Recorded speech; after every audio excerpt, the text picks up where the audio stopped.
नमस्कार मेरे प्यारे दोस्तों, स्वागत है आप सभी का एक बार फिर से आपके अपने YouTube channel mister cool as the teacher में। दोस्तों ये जो वीडियो होने वाली है वे ऐसे अभ्यर्थियों के लिए जो कि शिक्षक बनने का सपना देख रहे हैं, या ऐसे लोगों के लिए चाहे वो सीनियर हो या जूनियर जो कि ऑलरेडी शिक्षक हैं, उन सभी के लिए ये वीडियो बहुत इंपॉर्टेंट होने वाली है। तो वीडियो को अंत तक के जरूर देखिएगा। बात कुछ ऐसी है दोस्तों कि दिल्ली हाई कोर्ट ने फरमान जारी कर दिया है कि किसी को भी शिक्षक बने रहने के लिए या आगे शिक्षक बनने के लिए शिक्षक पात्रता परीक्षा पास करना बेहद अनिवार्य है। सुबह से आप लोगों में से बहुत सारे लोगों के मेरे पास प्रश्न आ रहे थे इस पेपर कटिंग को भेज करके कि सर इसका मतलब समझाइए। इसी के लिए मैं आप लोगों के समक्ष उपस्थित हुआ दोस्तों। तो अगर चैनल पर नए हैं तो चैनल को सब्सक्राइब करके बेल आइकन दबा दीजिएगा। चलो दोस्तों, एक एक करके सारी चीजों को मैं आपको समझाते चलता हूं। सीटेट पास किए बिना नहीं पढ़ा सकेंगे शिक्षक। दिल्ली हाई कोर्ट का फैसला सरकारी और निजी दोनों स्कूलों में लागू होगा, अर्थात प्राइवेट स्कूलों में भी पढ़ाने वाले जो शिक्षक हैं उनके लिए भी यह फैसला जो है दोस्तों वो क्या होगा, मान्य होगा। अब बेसिकली यहां पर बोला क्या जा रहा है दोस्तों, यहां पर देख लीजिए। पहले तो मैं आपको बता दूं कि ये जो है मुख्य न्यायाधीश देवेंद्र कुमार उपाध्याय और न्यायमूर्ति तुषार राव गेडेला की पीठ के द्वारा ये आदेश पारित किया गया है। और इसमें यह बोला गया है कि छात्र के हितों को ध्यान में रखते हुए पहली से 8वीं कक्षा पढ़ाने के लिए 23(2) की जो शिक्षक अधिकार अधिनियम 2009 है उसके 23(2) की अवहेलना या उल्लंघन उसका नहीं किया जा सकता। अब बेसिकली मैं आपको समझा देना चाहता हूं दोस्तों कि आखिरकार ये 23(2) है क्या। तो बेसिकली दोस्तों जो शिक्षक अधिकार अधिनियम 2009 जिसे हम शॉर्ट फॉर्म में आरटी 2009 बोलते हैं, उसमें जो धारा 23 है उसमें शिक्षक बनने के लिए क्या अनिवार्य होगा इसके बारे में बताया गया, जिसमें 23(1) में लिखा गया कि कोई व्यक्ति जिसके पास केंद्रीय सरकार द्वारा या अधिसूचना द्वारा या प्राधिकृत किसी शिक्षा प्राधिकारी द्वारा यथा अधिकथित न्यूनतम अर्हताएं हैं, शिक्षक के रूप में वह नियुक्ति के लिए पात्र होगा। अर्थात जो भी केंद्र सरकार या उसके द्वारा ऑथराइज्ड, अर्थात तो राज्य सरकार भी ऑथराइज्ड होती दोस्तों, तो उसके लिए जो भी न्यूनतम अर्हताएं बनाई जाएगी वो शिक्षक बनने के लिए उनके पास उपस्थित होनी चाहिए।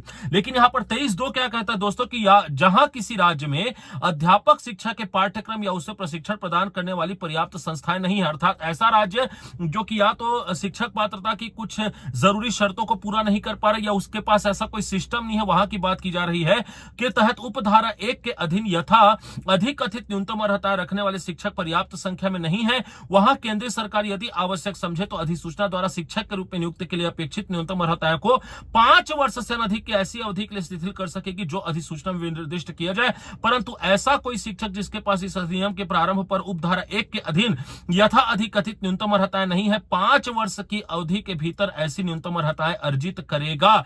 इसका मतलब यह है दोस्तों कि अगर किसी के पास शिक्षक बनने के लिए पर्याप्त अर्हता नहीं है तो शिक्षक बनने के बाद उसे 5 साल के अंदर इन चीजों को गेन करना पड़ेगा, जिसमें से एक है दोस्तों शिक्षक पात्रता परीक्षा पास करना। अब देखिए दोस्तों हुआ क्या था कि 2015 में भी संशोधन के साथ इस बात को लागू किया गया था, जिसमें बोला गया था कि केंद्रीय शिक्षक की पात्रता परीक्षा को लेकर वर्ष 2010 में अधिसूचना जारी कर दी गई थी। इसके बाद वर्ष 2015 में इसमें संशोधन किया गया और इसे लागू किया गया। हालांकि इसके बावजूद निजी और सरकारी स्कूलों में शिक्षकों को नियुक्ति बगैर पात्रता परीक्षा के जारी रही। तो बेसिकली दोस्तों कि अभी भी बहुत सारे ऐसे शिक्षक हैं सिस्टम में, लगभग 5 लाख जिनकी संख्या बताई जा रही है, जिन्होंने कोई भी शिक्षक पात्रता परीक्षा पास नहीं किया है और वे अभी भी शिक्षक बने हुए हैं। तो बेसिकली ऐसे शिक्षकों के लिए हाई कोर्ट का जो ये फैसला है, दिल्ली हाई कोर्ट का फैसला ये आया है। मैं आपको बता दूं दोस्तों, इसकी याचिका दायर की गई है गैर सरकारी संगठन जस्टिस फॉर ऑल की ओर से, अर्थात एक एनजीओ है जस्टिस फॉर ऑल, उनकी तरफ से 23 अगस्त 2010 की अधिसूचना के खंड 4 जो कि एनसीटीई के द्वारा जारी किया गया था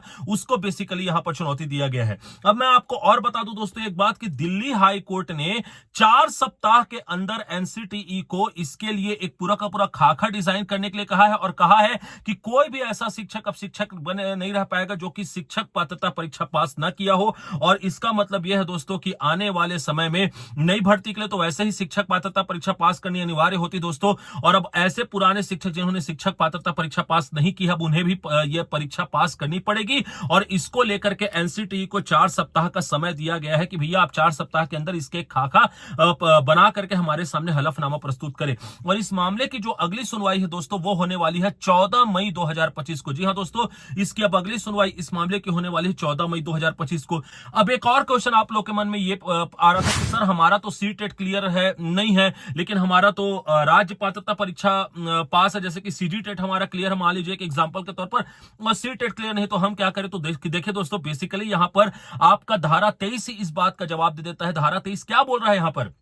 धारा 23 यहां पर यह बोल रहा है, जो मैंने आपको धारा 23 का भाग 1 पढ़ाया, जो बेसिकली हम जैसे कह सकते हैं कि 23(1) पढ़ाया, उसमें क्लियरली क्या कहा गया सुनिए, कि कोई व्यक्ति जिसके पास केंद्रीय सरकार द्वारा या उसकी अधिसूचना द्वारा या प्राधिकृत किसी शिक्षा प्राधिकारी द्वारा, तो भैया आप प्राधिकृत शिक्षा प्राधिकारी अर्थात राज्य सरकार के द्वारा, एससीईआरटी के द्वारा लिया गया सीजी टेट पास किए हुए हैं, तो आप ऑलरेडी शिक्षक पात्रता परीक्षा पास कर चुके हैं, आपको घबराने की आवश्यकता नहीं है और आपके लिए यह नियम लागू नहीं होगा। जहां तक कि अभी मैं समझ पा रहा हूं यही कंफर्म बात है दोस्तों, क्योंकि ऑलरेडी ऐसे लोगों ने शिक्षक पात्रता परीक्षा पास की हुई है, ऑलरेडी उन्होंने सारे के सारे क्वालिफिकेशन को पूरा किया हुआ है। जो नियुक्ति भी हुई है बेसिकली जो हुई है, वो उसमें स्पष्ट रूप से यह भी लिखा गया है नोटिफिकेशन में कि सीजी टेट पास होना चाहिए या सी टेट पास होना चाहिए। तो आपको चिंता करने की आवश्यकता नहीं है दोस्तों, आप इसमें बिल्कुल पूरी तरीके से सुरक्षित है।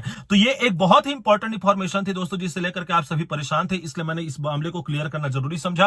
आशा करता हूं कि ये वीडियो आपको पसंद आई होगी। अगर आपको ये वीडियो पसंद आई है तो देश दुनिया के और छत्तीसगढ़ के सारे शिक्षकों तक इस बात को पहुंचा दीजिएगा, ताकि भ्रम की अवस्था उनके अंदर ना रहे। टेलीग्राम चैनल को जरूर ज्वाइन कर लीजिएगा, वहां पर और भी बहुत सारी चीजें आपको उपलब्ध समय समय पर होती रहेंगी। मुझसे अपने किसी प्रकार की क्वेरीज को शांत करने के लिए मुझे इंस्टाग्राम पर जरूर फॉलो करिएगा, और मैं मिलूंगा आपसे नेक्स्ट वीडियो में। तब तक के लिए आप अपना और अपने से जुड़े लोगों को रखिएगा ख्याल। धन्यवाद।